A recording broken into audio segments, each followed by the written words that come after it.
Halo, assalamualaikum warahmatullahi wabarakatuh. Em, Video ini dibuat untuk tujuan pendidikan. Saya buat sebagai upaya untuk menstimulasi mahasiswa dan mahasiswi saya di kelas religion maupun kelas Pancasila di kampus Ciputra untuk berani membagikan kisah perjumpaannya terkait dengan puasa yang berkaitan dengan kelompok atau orang yang berbeda keyakinan atau berbeda etnis dan lain sebagainya. Em, jadi kalau ditanya apakah saya punya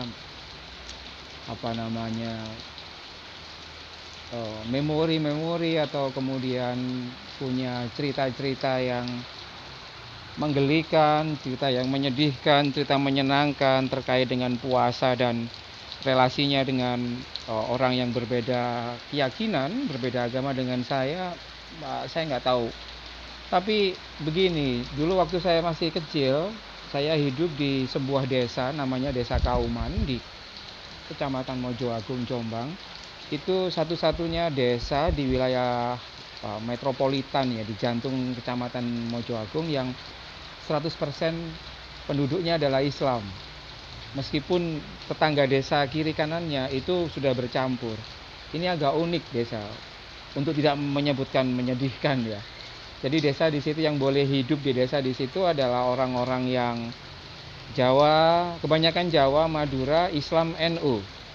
Jadi selain orang Islam, saya belum pernah melihat ada penduduk yang berKTP Kristen. Itu dari saya lahir sampai sekarang itu saya belum pernah. Jadi desa kami benar-benar dalam tanda petik menjaga kesucian dalam tanda petik ya, untuk tidak mengatakan rasis dan juga intoleran menurut saya.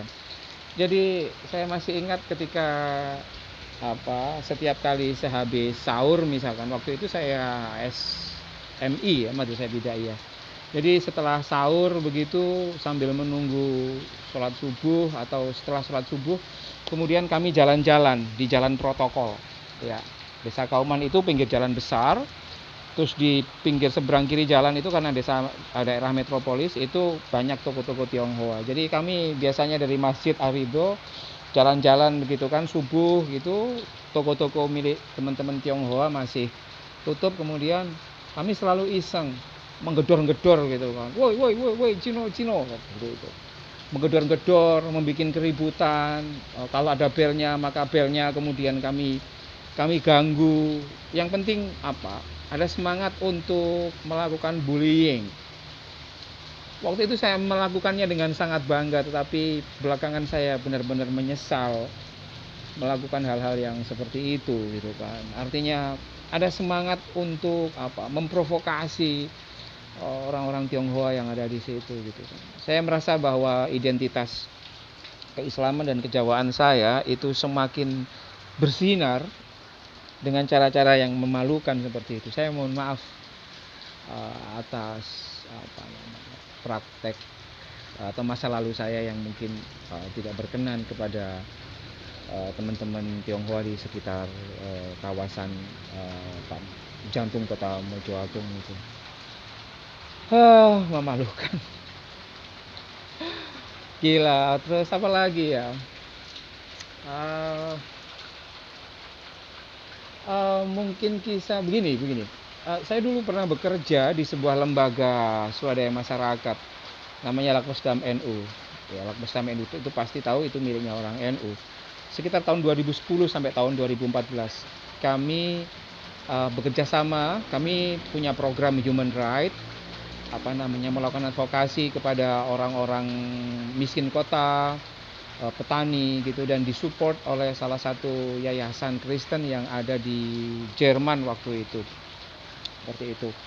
Ya, kami menerima dukungan dana untuk melakukan kerja-kerja kami ya di NGO gitu. Dan tidak ada ikatan apapun, dalam arti ikatan bahwa ada kristenisasi, tidak ada seperti itu. Kami murni kami ingin membantu orang-orang miskin yang ada di daerah Kabupaten Jombang. Terus kemudian kami disupport oleh yayasan tersebut di Jerman.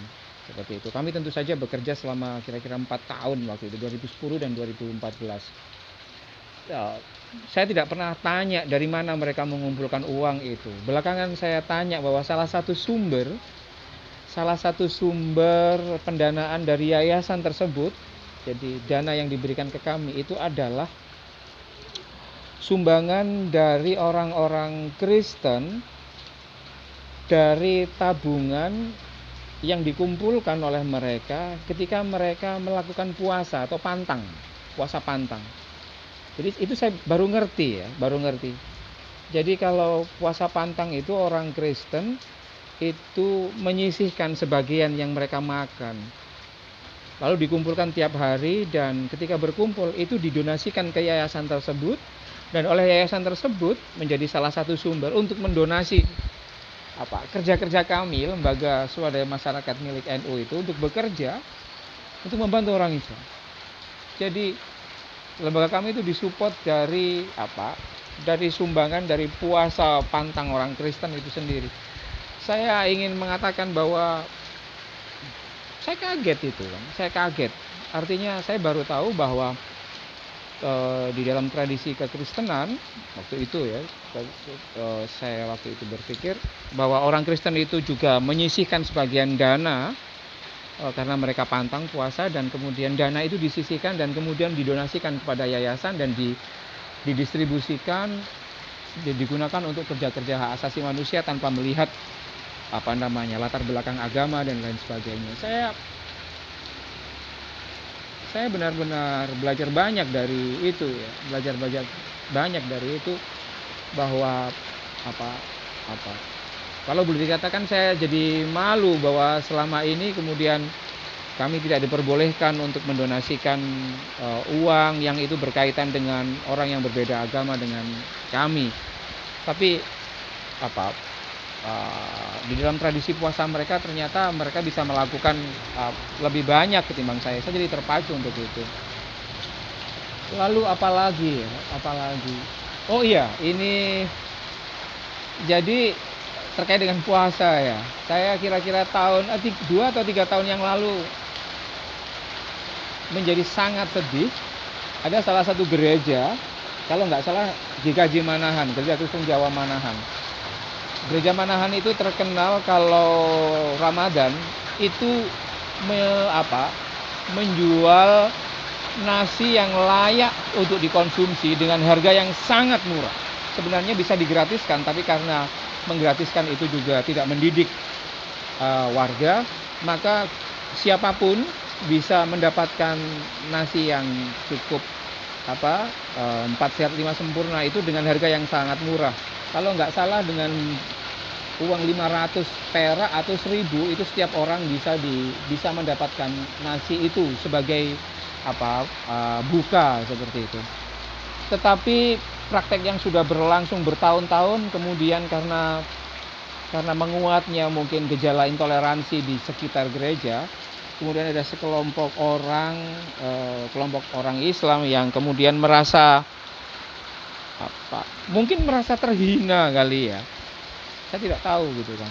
Kenapa orang bisa merasa terhina kalau ada orang itu memberi kepada kita, dan meminta gereja tersebut untuk berhenti, tidak meneruskan praktek yang sangat baik itu. Sebagai orang Islam saya merasa ini bukan pelajaran yang baik. Artinya penghentian itu oleh sebagian orang Islam itu bukan hal yang baik. Saya justru sangat bersyukur kalau sebagai orang Islam kita juga tidak alergi untuk menerima bantuan dari orang Islam, dari orang yang selain Islam, orang Kristen. Ketika kita dibantu oleh orang yang berbeda agama, berbeda etnis dengan kita, bukan berarti itu kita lemah, tidak. Bukan berarti kita harus merasa terhina, tidak. Justru dengan menerima bantuan itu sebenarnya kita didorong untuk melakukan hal yang sama kepada orang yang berbeda agama dan berbeda keyakinan. Menurut saya hanya orang sombong, hanya orang yang arogan saja yang merasa dirinya cukup dan tidak butuh bantuan bagi orang lain gitu kan. Saya tidak tahu apakah pengalaman ini terkait dengan puasa ini berguna, tapi saya ingin orang lain juga belajar dari kisah orang lain juga yang bisa jadi itu berguna bagi yang lain. Itu kisah saya.